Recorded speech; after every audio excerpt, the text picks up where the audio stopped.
Thank you very much. Chandrashekhar ji, Chandrashekhar ji. अध्यक्ष महोदय, बीजू के देहावसान से भारत की राजनीति में एक रिक्तता आई है, जैसा नेता विरोधी दल ने कहा। बीजू की सामर्थ्य, उनका साहस, उनकी बलिदान की भावना, उनका राष्ट्र प्रेम, नए भारत के लिए उनके मन में जो कल्पना थी वो हम सबके लिए प्रेरणा देती रहेगी। बीजू को मैंने नज़दीक से देखा था, विशेष तौर से इमरजेंसी के दिनों के बाद से। उनमें जो ममत्व की भावना थी, लोगों को आगे बढ़ाने के लिए उत्साह देने की जो उनकी क्षमता थी, वो अनुकरणीय थी। उम्र में मुझसे वो बहुत बड़े थे, लेकिन बात करते में समय एक सहयोगी के समान, एक समान व्यक्ति के समान बात करते थे। पिछले 20 वर्षों में जब कभी मिले, एक ही तरह से पुकारते थे, बोलो बलिया, और मैं जवाब देता था, कहो उड़िया। ये बात निरंतर चलती रही। जिस दिन वो बीमार पड़े, उनके दूसरे दिन मैं अस्पताल में गया था। डॉक्टर ने मुझसे कहा, आप ही समझा सकते हैं, वो अस्पताल में रुकने को तैयार नहीं है। मैंने जब उनसे कहा, क्या सारी बुद्धि तुम्हारे ही पास है, डॉक्टर की बात नहीं मानोगे? कहा, मेरा फेफड़ा खराब हो गया है, इसको ये ठीक नहीं कर सकते, मैं इस अस्पताल में कैसे रहूं? गाली गलौज के बाद 20 मिनट के वो तैयार हुए अस्पताल में रहने के लिए। दूसरे दिन मैं जब देखने गया फिर उनको, उससे पहले कहा, मैंने पूछा, बीजू मैं जा सकता हूं? कहा, with one condition, come tomorrow positively.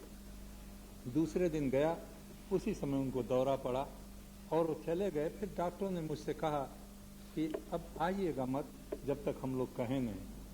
मौत के 2 दिन पहले मुझे कहा गया उन्हें कुछ सुधार है। मैं गया, लेकिन जिस समय पहुंचा शायद वो अंतिम सांस ले रहे थे। जब मुझे वो याद आती है, जो कुछ मैंने पुरी में देखा, अटल जी हम लोगों के साथ थे, देवेगौड़ा जी साथ थे, ऐसा लगता था समुद्र के किनारे सारा उड़ीसा सिमट करके आ गया है। सब आंखों में आंसू, लोगों के मन में उदासी। देश का नेतृत्व वर्ग भी वहाँ बड़ी संख्या में मौजूद था। बीजू में जो उत्साह था, जो साहस था, जो शक्ति थी, उसका बखान मैं नहीं कर सकता।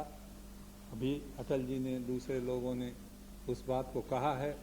उनका पूरा योगदान था 1942 की क्रांति में, उनका योगदान था इंडोनेशिया के प्रजातंत्र के आंदोलन में। उन्होंने सक्रिय सहयोग किया था नेपाल की प्रजातांत्रिक लड़ाई में। बीजू का संबंध था लोहिया जी से, अरुणा जी से, जयप्रकाश जी और आचार्य नरेंद्र देव से। आज के दिन मुझे एक पंक्ति याद आती है जो इस कवि ने आचार्य जी के बारे में लिखा था। शायद वही पंक्ति बीजू पटनायक के मृत्यु के अवसर पर हमारी भावना को प्रकट कर सकती है।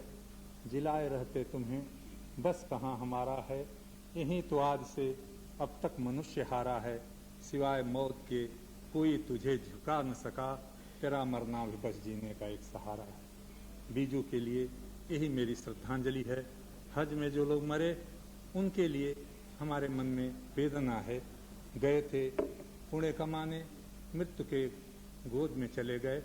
एक बड़ी पीड़ा, एक दर्द सारे राष्ट्र के लिए है। उन परिवारों के प्रति मेरी संवेदना। रश्मि।